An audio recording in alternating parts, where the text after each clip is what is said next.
Okay, so today we're continuing with this example here. So if you remember last time, we started off with a simply supported beam.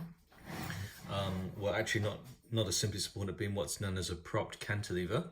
So the propped cantilever is statically indeterminate by 1, and it's of 10 meter span, bending stiffness EI, and there's 100 kilonewtons acting on it.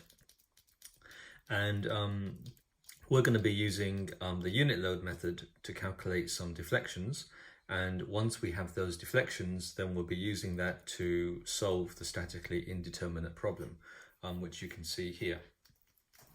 So we start off, this is a real structure, so this is a real structure of course, and then this one here is also a real structure. And then this one here is also a real structure, and this one here is a real structure, and this one here is a real structure.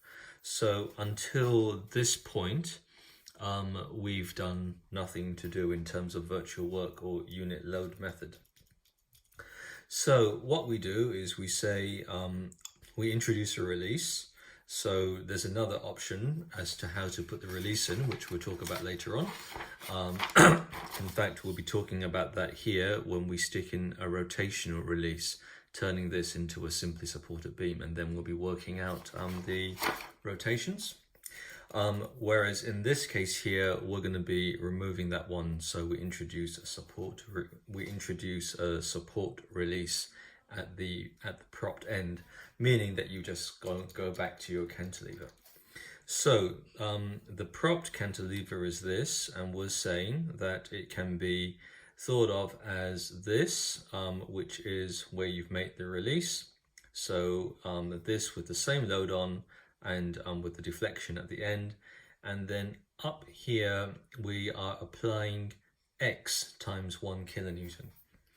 So we're applying X times 1 kilonewton, and this delta 1 is the deflection under the 1 kilonewton, which has been applied in the upwards direction.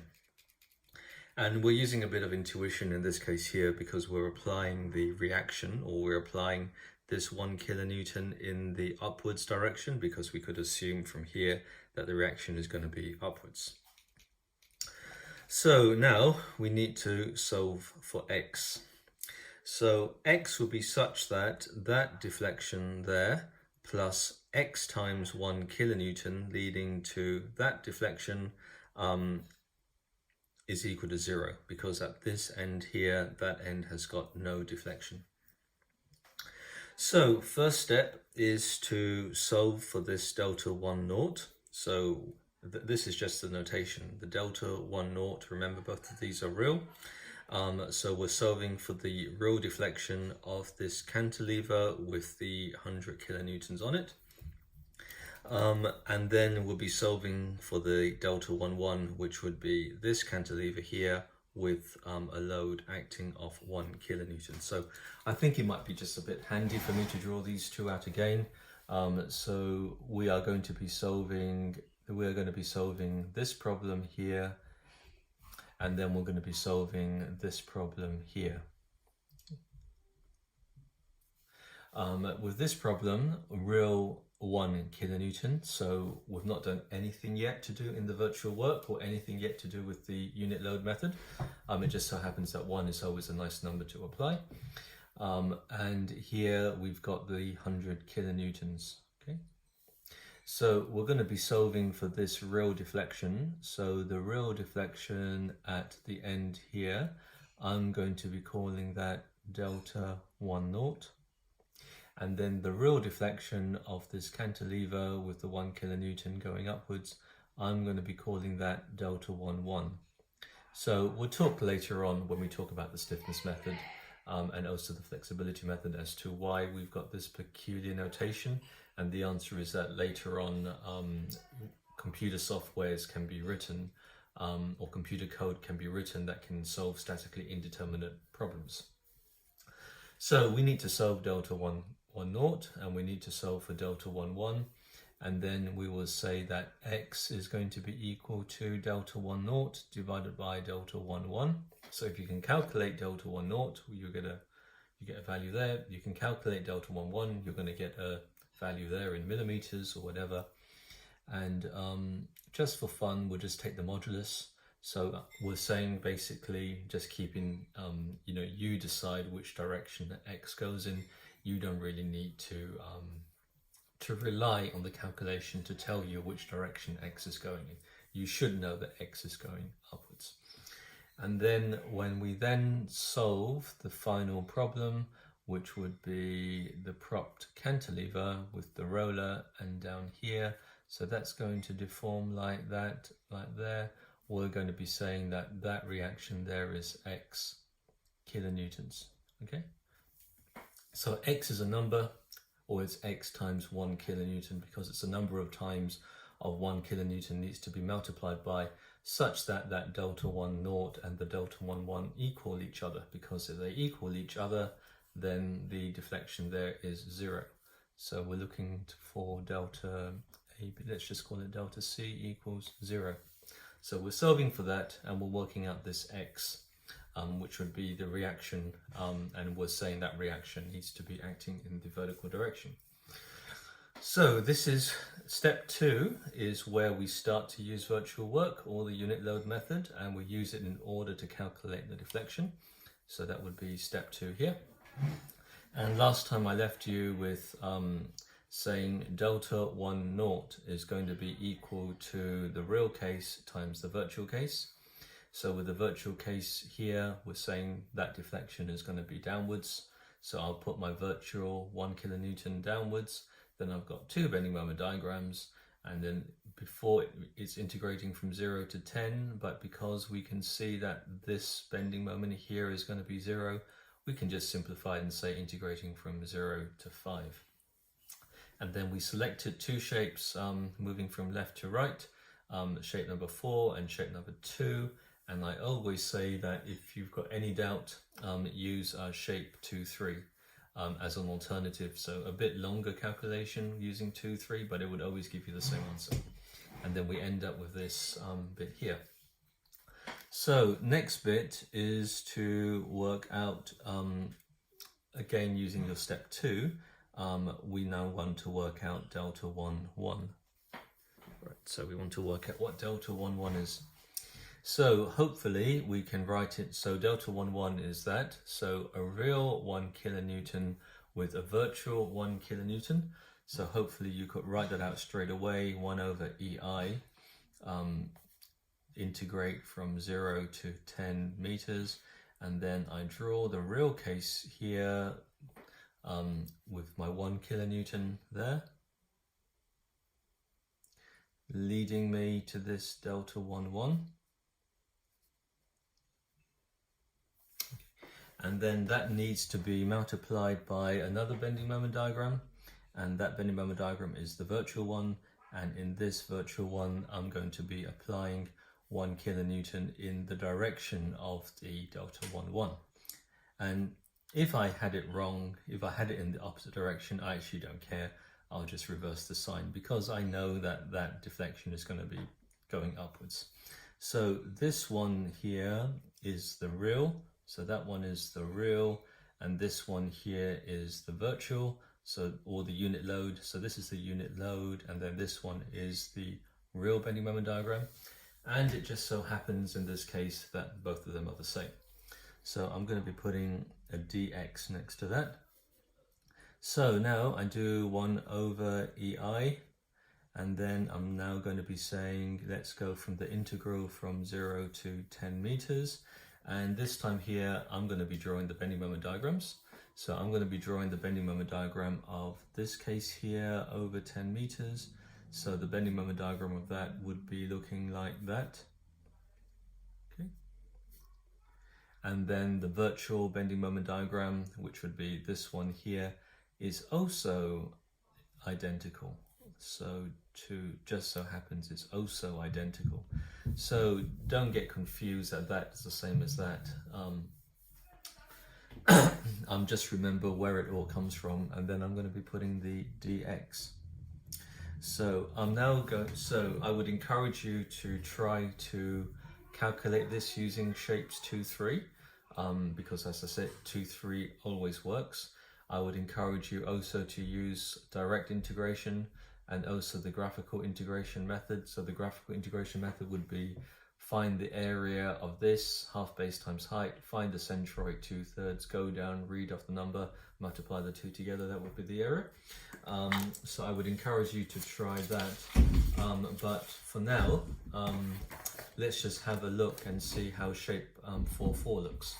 So here, here I've got 4, so this is my shape 4, which is a triangle. So I'm going to be multiplying it by itself. Don't quite worry that this one here is of a slightly different form, so don't quite worry that this one looks like that. Bit of practice, you know, you can probably mentally manipulate it in his head, and in any case it's been multiplied by itself, so it doesn't really matter. Okay, so we're going to be using shape 4/4. Shape 4/4 according to this, so we'll scroll down, is L/3 A4 squared. So I need to know that value, which is A4. That's going to be 10 kilonewton meters, and this one here is also going to be 10 kilonewton meters. So it's the same shape multiplied by itself. So the same triangular shape, or the integral of the same triangular shape multiplied by itself, gives L/3 A4 cubed. So let's put the 1/EI on the outside, and then let's put the L/3. L in this case is going to be 10 meters. So I'm going to be substituting L for 10 meters there, and that's going to be multiplied by 10 kilonewton meters. So that's going to be 10 kilonewton meters and squared or multiplied by that one down there. Yep. Okay, so that one is there. Okay, so that's going to be also equal to 10 kilonewton meters. So this is really just to help you get a hang of how to use this, because this is normally the fastest way to get it. And if you worked all of that out, you would get 1000 over 3 EI. So 1000 over 3 EI. Right, so the next step now is to work out what your x is. Okay, so I hope everyone's okay with that. That x is, if you divide that, which is under the same load there, by your delta 1, which would be under a 1 kilonewton meter. Sorry, under 1 kilonewtons. If you divide the two by each other, i.e. delta 1 naught is equal to x delta 1, then we have x, or x is the factor that needs to be applied to the 1 kilonewton such that the deflection there is 0, and then that feeds into the reaction. So hopefully that's all okay. So I will put my delta 1 naught as 102420 EI, divide by 1000 divided by 3, and then if you whip out your calculator, the EIs obviously go, and then you end up with 31.25. Okay, so that's the solution for that. So when we draw this out now,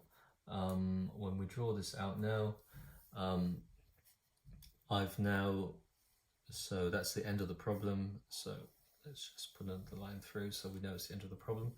And let's just draw a free body diagram of the whole structure. So we've got 100 kilonewtons acting downwards. We've got 31.25 kilonewtons meters going upwards. How do we get what the reaction here is? The reaction here is nothing more than 100 minus 31.25, which gives 68.75, also going upwards. So by equilibrium of the free body diagram, we've now been able to work out that reaction there, kilonewtons. And then how do we work out what MA is? So we know that MA is going to be, put the arrow on the side of the bending moment diagram. Don't worry, if it comes out negative, then you know that you've guessed that wrong, which means that it's going to go in the same direction. So that one's going to be anti-clockwise, so that one's going to be anti-clockwise as well. and that's going to be your MA. And how do we get MA? MA in that direction, and if it came out to be negative, we would know we've got the direction wrong, and then I'll just rev up the arrow, is equal to 100 kilonewtons times 5 meters. So that's 5 meters. So MA, which is anti-clockwise, is going to be equal to the clockwise minus the anti-clockwise. So that's going to be minus 31.25 times 10 meters, and then we will get that as 187.5 kilonewton meters. So that at the end of it tells you that this is, let me just check the camera, yep. So that this is the free body diagram of the 187.5 meters, kilonewton meters. So that's the end of it, and this is how you've used the flexibility method to calculate this X. And I'm just saying, mentally keep track of which direction things are going. Don't expect the sign convention to help you. It's you know, you can't really rely on it. You should know without having to do any calculation that the X is going in that direction, and you should know that the bending moment is going in that direction. So you just keep a track of the absolute values, and then use your engineering intuition to tell you which direction is acting in, or at least that's what I would do. So that's the end of the first example. Now let's now try and do the same one. Let's try and do exactly the same one using this support release. So it's again, so same problem, calculate the reactions, and this time use a support release. So I would say step one, introduce release. So introduce release.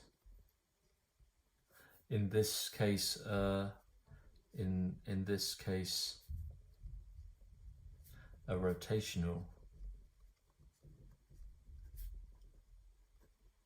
So this one's a bit more, it's slightly trickier to get your heads around than the previous one. So if you haven't quite got your head around the previous one, then I would encourage you just either come and talk to the Part 2 Assistance Center people, or talk to one of the TAs, send some messages on Piazza, or try and contact me. So if you don't grasp example 1, then it's going to be quite difficult to grasp example 2. So just make sure you've got that one sorted out before you tackle this one here. So let's have a look at what the support release would look like. So I'm now releasing the support, and this is what would be the support release. Okay, so this is the support release, 100 kilonewtons acting there. So this is the real structure. So real structure.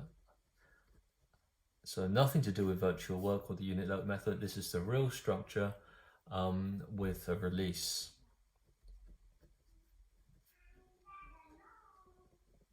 And if you're not quite sure what I've done here, then all I've done is make this end pinned.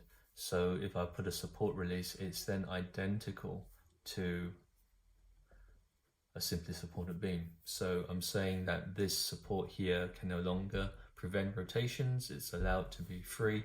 So this is identical to a simply supported beam with 100 kilonewtons acting on it.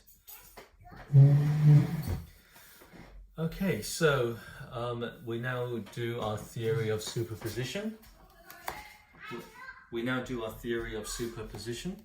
To work out what the delta 1-1s and the delta 1-0s are. In this case here, just going by the notation that we adopted, delta 1-1 and delta 1-0, exactly the same as before.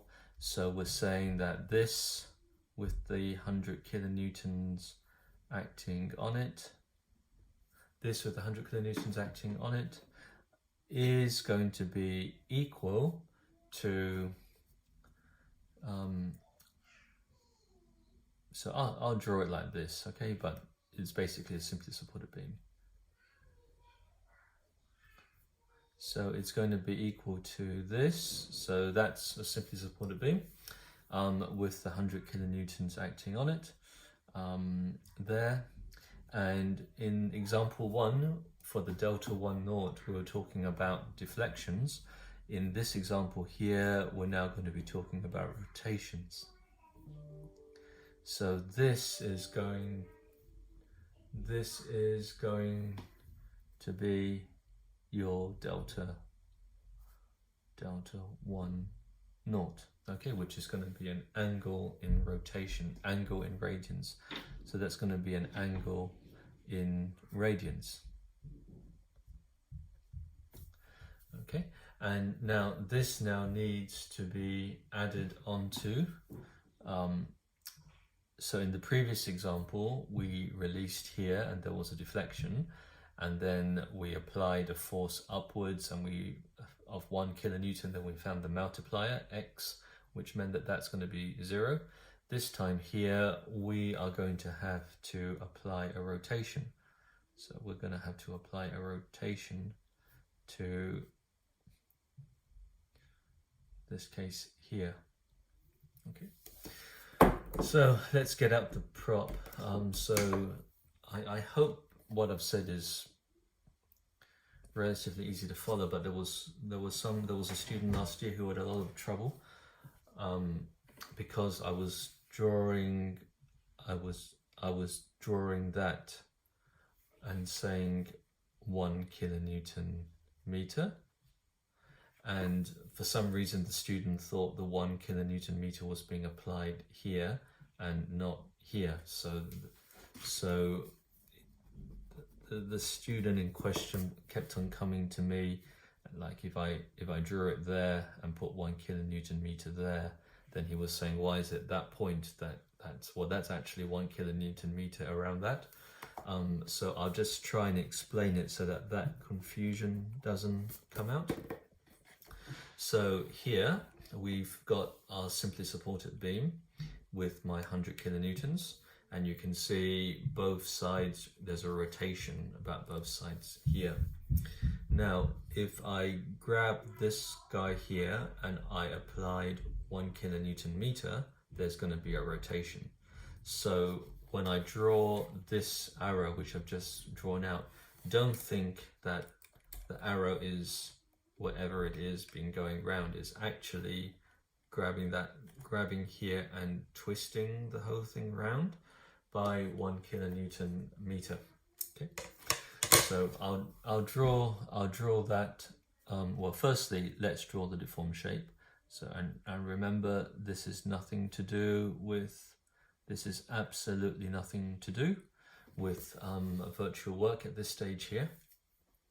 So that deformed shape is nothing more than me turning it around and putting a rotation at the end A of 1 kilonewton meter. And of course you could see from the prop that the side B moves in as it bends around, but I've just not bothered to show it in the drawing, so you all know what I mean. So there's now going to be a rotation. So firstly I'm applying 1 kilonewton meter. So I'm applying 1 kilonewton meter, and I'm saying that there's now going to be a rotation, and that rotation is going to be equal to, well, I'm going to call it delta 1, and which is an angle in radians. So which is an angle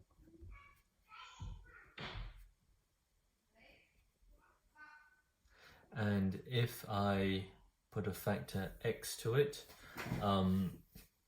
then I would then be able to say, you know, if you did delta 1 and x times whatever that rotation is, that you would be able to solve for when delta 1 naught is equal to x times delta 1. So you should be able to draw this bending moment diagram here. So I'll draw that bending moment diagram here, and yeah, which will look like that. So everything here is real at this stage here. And then on this one here, I'm going to be drawing the bending moment diagram here, which is going to look like that. Okay. And that is going to be x times 1 kilonewton meter. So x kilonewton meter. All right, so x kilonewton meters, or x times 1 kilonewton meters, and that's what we're going to be solving for. So from there, we've got our delta 1 naught, which is under the 100, and then the delta 1 1 is of 1 kilonewton meters. So, and then I'll be able to write my statement for x, and I'll be saying x is equal to delta 1 naught divide by, which is the angle in radians, divide by delta 1 1, which is also going to be the angle in radians of a unit kilonewton meters, and that's going to lead you to your x. So step 2, so I've separated them into 2 steps, step 1 and step 2, because I'm just trying to emphasize that it's only in step 2 where we're using virtual work. So use virtual work to calculate the rotations.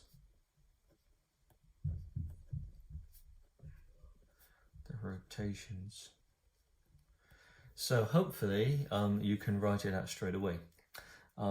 Delta 1 naught, so hopefully at some stage you don't actually need to draw all this out. You can just do it in your head and just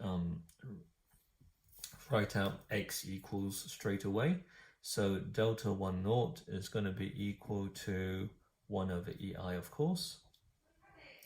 And then we've got the integral from 0 to 10 meters, the beams of 10 meter length. And here we've got, so I'll draw it like that.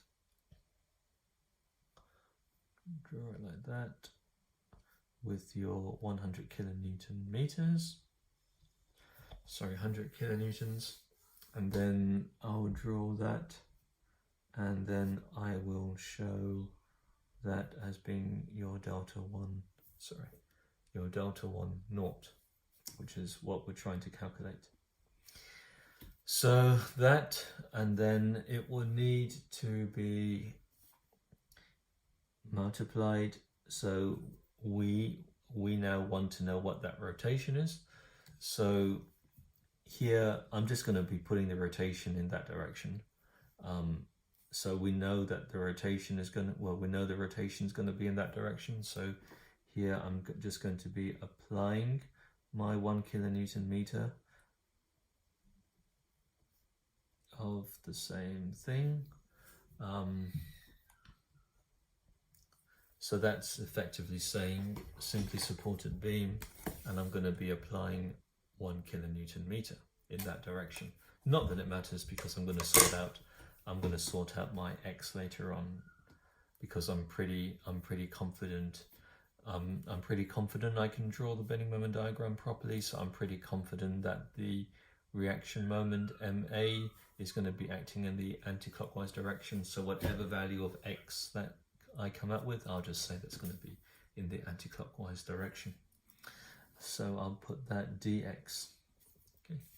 So next step here is to draw 1 over EI, and this time here we get the bending moment diagrams. So I'll draw the bending moment diagram of the simply supported beam, which would be that, and then I would draw the bending moment diagram of this, which is going to be looking like that.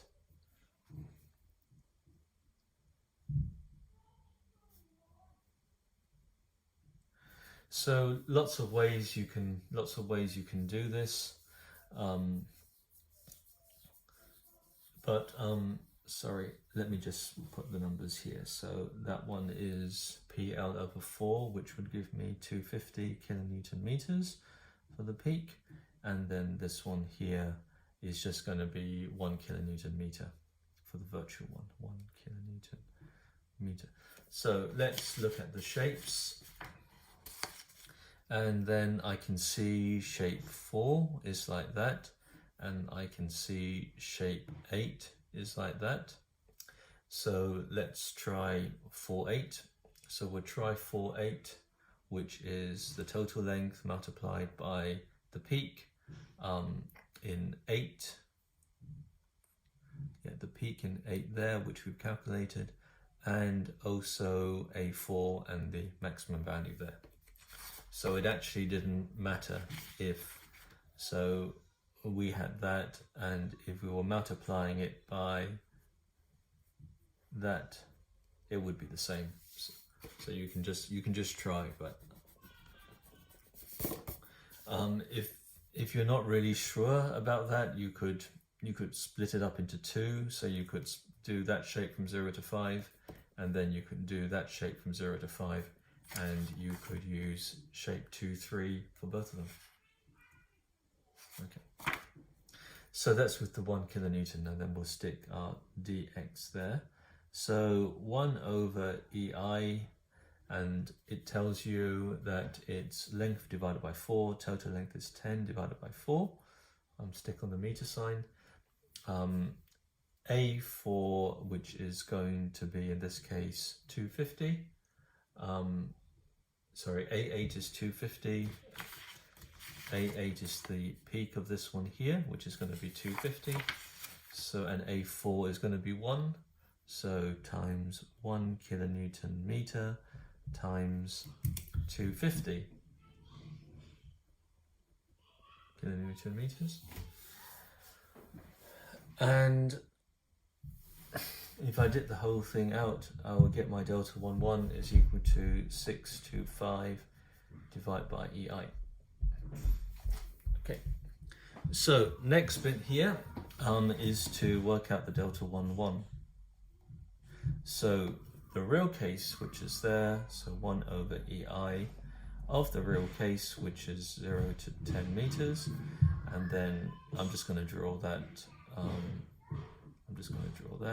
So the real case is going to be applying 1 kilonewton meter, and my virtual case here is going to also be applying 1 kilonewton meter around that point and around that point.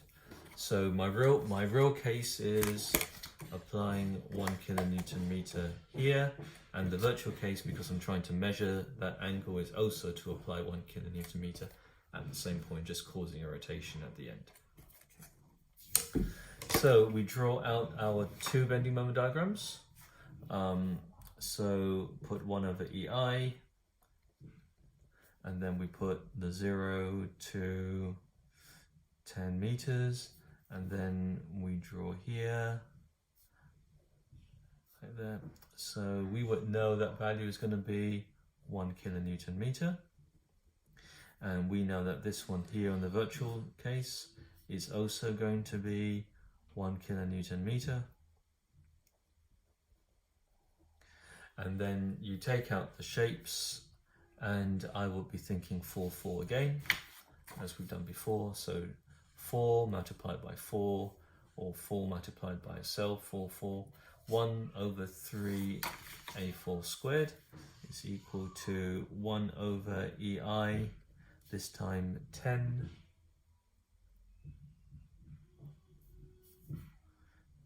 meters divided by 3, multiplied by A4, both the same, 1 kilonewton meter times 1 kilonewton meter from the virtual. You can see I've becoming a bit slack, and I've not put the hats, I've not put the lines on top, which I used to. So if that does help, so be it. Okay, I'll put the hats on there and put the hat on there. Okay, to signify the virtual. And then if you worked all of that out, it's going to be 10 over 3. So 10 over 3, 10 divide by 3 EI. So hopefully I've left enough space.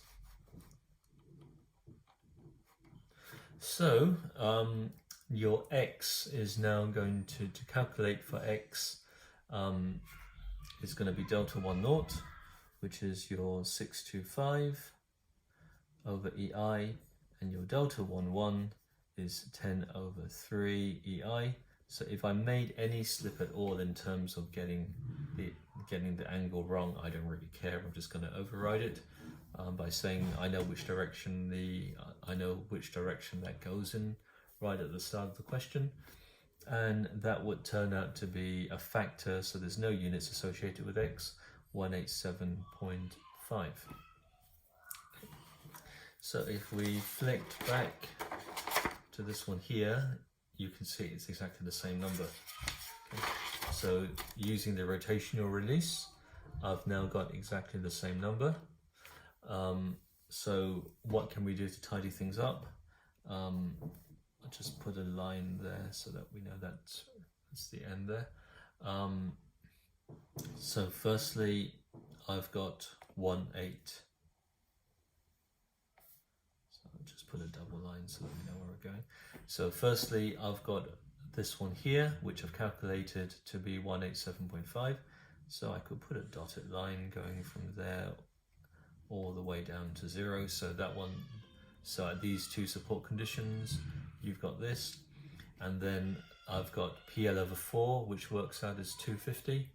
So I'm now taking a drop from the midpoint there all the way down here, and that drop of sagging is going to be 250 kilonewton meters, and then I'll be able to work out what that point is. So you should all anyway be able to do this from the slope deflection stuff.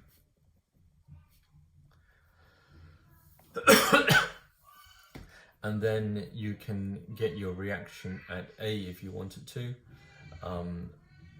So you could take moments about here, if you wanted to take moments about there, which would be RA is going to be, so RA times 10 meters is going to be equal to 100 kilonewtons times 5 millimeters.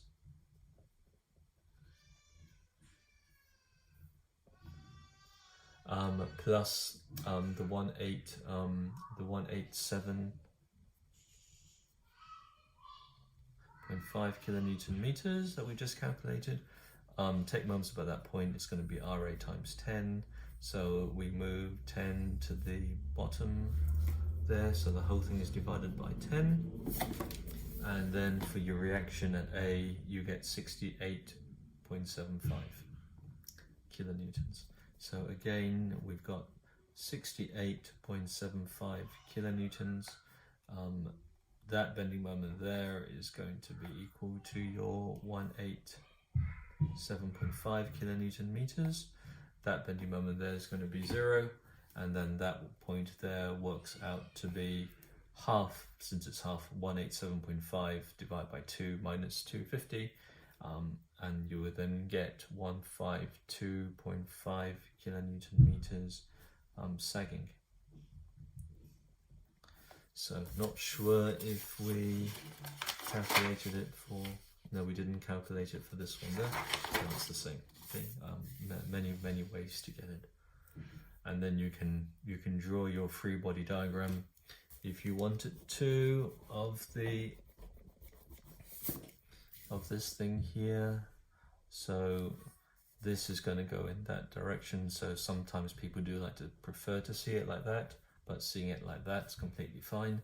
It's the same, 187.5 kilonewtons, and then you've got your RA of 68.75, you've got your slightly smaller RB of 31.25 kilonewtons, and then you've got your force acting down here of 100 kilonewton as your free body diagram. So that would be example 2. So just push that in case you've got any problems. Okay. So that would be your example 2 of the flexibility method using the rotational release. So here is a past exam question. So this one now, so you can see we're quite fast in terms of being able to get to past exam questions, at least for the beams. So let's have a look at the past exam question.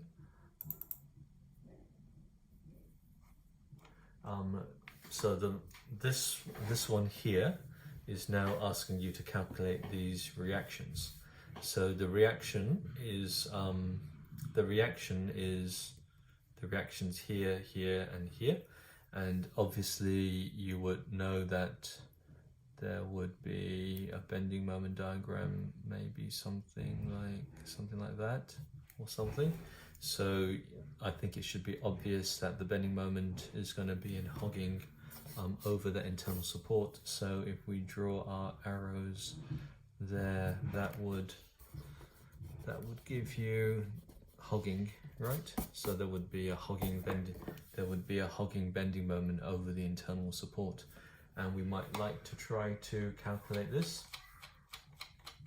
So obviously you can do this using slope deflection method, and if you haven't, I would just give it a try. I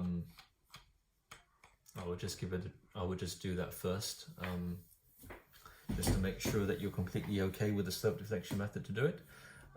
But here we will, so one span is 5, one span is 10, and there's 8 times the load on this one compared with W on this one here. So if we calculated the reaction is going to be obviously in terms of W. So there's 2 ways. One of them, you could release that and you could get the vertical deflection, which you can calculate. And then after that, you could apply 1 kilonewton there, going upwards, and work out what the reaction is in terms of X. So you're completely entitled to do it that way, but you would probably realize that doing this rotational release might be easier. Okay. So now in the slope deflection method, what you would have done is you would have done that for the one span, and then maybe for that one there you would have done that for the second span there. I'm just drawing it on 2 different lines so that everything can pass through there, but read nothing into that being lower. Okay, so with the slope deflection, you're actually stopping the rotations at the end here and calculating the fixed end moments with the slope deflection method. This one is almost in reverse. We're making both ends pinned. So with the slope deflection method, you're getting the fixed end moments. This one here was saying I'm going to be putting that as a simply supported beam for the first span, and then for the second span, I'm going to be putting that as a simply supported beam. And then I'm then going to be saying my bending moment is WL squared over 8 for that one there. And then I'm going to be saying my bending moment there is going to be WL squared over 8 for my thing there. Okay, so this is using fixed end moments, which is the slope deflection method. And then this one here is the flexibility method, where you're saying put a rotational release, and putting a rotational release there effectively means that that span and that span go independently. So if I drew a rotational release, which I can do by a blob, rotational release,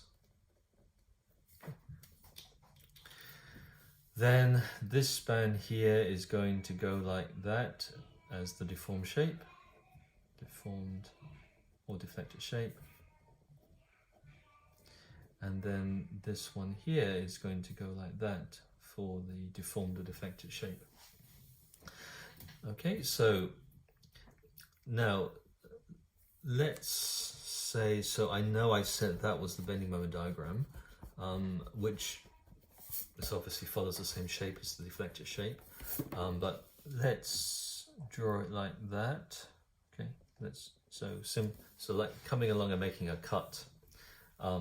So both ends are simply supported, or come along with a saw and cut your way through it so that both ends are effectively simply supported. So if that had been a bit of timber, for example, and you've got that there, and then that there, and then that there,